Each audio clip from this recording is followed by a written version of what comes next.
अस्सलाम वालेकुम students, I hope you are all doing good. So आज का जो हमारा टॉपिक है वो है dramatic monologue. So I am going to discuss its history, characteristics and examples. So firstly dramatic monologue है क्या। सबसे पहले तो मोनो मीन वन, ठीक है। जहाँ भी हम मोनो का वर्ड यूज़ करते हैं इसका मतलब हम एक चीज़ की बात कर रहे हैं।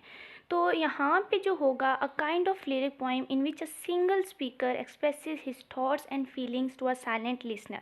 इसमें क्या होता है, हमारे पास सिर्फ एक स्पीकर होता है, बोलने वाला एक होता है, और बोलने वाला हमारे पास राइटर भी हो सकता है और कोई करेक्टर भी हो सकता है।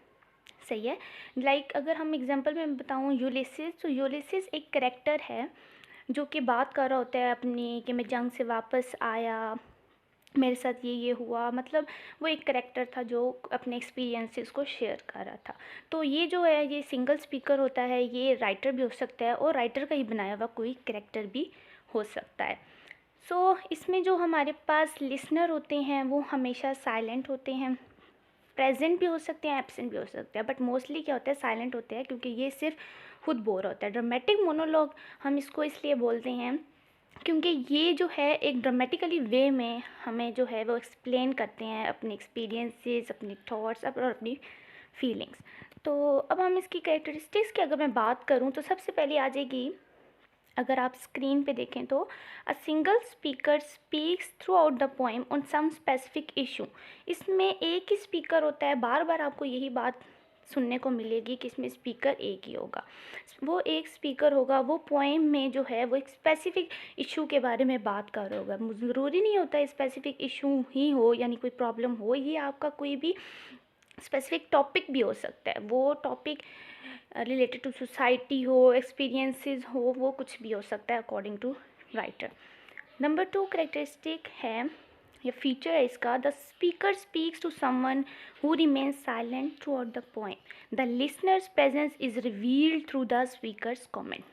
अब इसमें क्या होता है कि मैंने आपको बताया जो सुनने वाला होता है वो साइलेंट होता है, और एक सिर्फ हम जो बोल रहा होता है हम उसी को सुन रहे होते हैं। हाँ, अगर हमें कैसे पता चलेगा यार कोई सुन रहा है, वो हमें इसके कमेंट से पता चलेगा, या फिर आप कह लें ऑडियंस के रिव्यूज़ से पता चलेगा कि हाँ कि इसने हमें ये सुना है। अगर मैं कोई भी यूलिसिस पढ़ रही हूँ तो मैं अपने कमेंट्स दूंगी तो ही पता चलेगा कि जो लिसनर थे वो उसको सुन रहे थे या नहीं सुन रहे थे। जो लिसनर की मौजूदगी हमें पता चलती है उसके कमेंट से या उसके रिव्यूज़ से। सही है। नंबर 3 पॉइंट है, it concentrates on the speaker and reveals his character and mindset. अब क्या होता है, ये जो अपना जो स्पीकर होता है, चाहे वो राइटर है या कोई करेक्टर है, ये अपने जो है वो माइंडसेट को, अपने फीलिंग्स को और अपने एक्सप्रेशंस को शो कर रहा होता है। अब वो खुद अपने बारे में बता रहा होता है तो उसको दूसरों की फीलिंग्स का तो नहीं पता, वो जस्ट अपनी ओपिनियंस देगा। नो मैटर कि वो ओपिनियन ठीक है या गलत है, या ऑडियंस उसको ठीक ले रही है या गलत ले रही है, होगा क्या, वो अपने ही बारे में अपने ही ओपिनियंस को शो करेगा। सही है। नंबर लास्ट है number D point, second last, it begins dramatically and takes several abrupt turns in the course of its progress. इसमें वो क्या कह रहे हैं कि ड्रामेटिकली जो है वो डिस्कस करता है अपने एक्सपीरियंसेस को या अपने थॉट्स को। जैसे कि माय लास्ट डचेस है, उसमें वो बताते हैं कि वाइफ की पेंटिंग होती है, लाइक वाइफ की ब्यूटी को, वाइफ की इनोसेंट को वो अपनी शो कर रहा होता है, तारीफ़ कर रहा होता है अपनी वाइफ की, और दूसरी तरफ उसने उसका मर्डर भी किया होता है। तो लाइक इस इन दिस सेंस कि वो ड्रामेटिकली हर चीज़ को डिस्कस करते हैं। बहुत सरप्राइजिंगली भी होता है हमारे लिए ये। लास्ट में अगर मैं आपको इसको फ्यू एग्जांपल बताऊं, एक मेन चीज़ इसमें ये है कि it is not a dramatic technique. ये कोई, हम ये नहीं कहते कि ड्रामा में जो है ये यूज़ की जाती है। बेसिकली ड्रामेटिक इसको इसलिए बोला जाता है क्योंकि इसमें ड्रामेटिकली सरप्राइजिंगली हमें जो है वो चीज़ों के बारे में बताया जाता है। That is not perform in stage, ये स्टेज पे परफॉर्म नहीं होता। इसमें एक ही स्पीकर होता है जो अपने आइडियाज़ को जो है वो ड्रामेटिकली एक्सप्रेस कर रहा होता है, और जो लिसनर होता है वो उसको सुन रहा होता है और अपने ओपिनियन इन कमेंट्स में या लास्ट में वो अपने ओपिनियन शेयर करता है। इसमें क्या हो जाएगा, it is a form of lyric poem.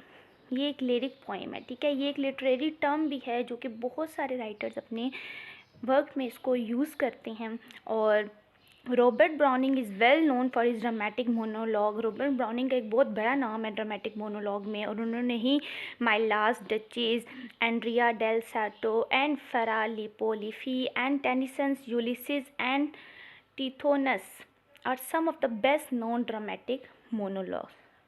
तो ये जो है इसकी फ्यू एग्जांपल्स थी, और इसमें से जो यूलिसिस है और माय लास्ट डचेस है, ये तो बहुत ज़्यादा जो है वो फेमस है, और आप, आई होप आप लोगों ने ये सब कुछ पढ़ी भी होगी। अगर आपने पढ़ी है तो आपको ड्रामेटिक मोनोलॉग के बारे में बहुत अच्छे से समझ आ गई होगी। तो कैसे कि एक यूलिसिस नाम का एक बंदा जो है वो अपने एक्सपीरियंसेस को शेयर कर रहा होता है कि वो वॉर में था, तो अब जो है वो अपनी करंट सिचुएशन बता रहा होता है कि अब मैं आ गया हूँ, तो मैं बोर हो रहा हूँ या वट एवर।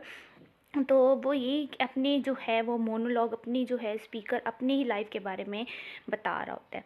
सही है। तो इसमें जो है ड्रामेटिक मोनोलॉग में जस्ट इतनी सी बात आप लोगों ने याद रखनी है कि इसमें स्पीकर एक होता है और जो लिसनर होता है वो हमेशा जो है वो साइलेंट होता है, और स्पीकर इटसेल्फ राइटर भी हो सकता है और कोई उसका अपना ही बनाया हुआ करेक्टर भी हो सकता है। आई होप आपको समझ आई होगी। अगर आपको इसकी समझ आई है तो आप प्लीज़ इसको लाइक और कमेंट ज़रूर कीजिएगा, और अगर कोई कन्फ्यूजन है या कोई और लिटरेरी डिवाइस जो आपको समझ नहीं आती तो आप लोग कमेंट में मुझे इसको बता सकते हैं, और मैं आपको नेक्स्ट वीडियो में इंशाल्लाह एक्सप्लेन कर दूँगी।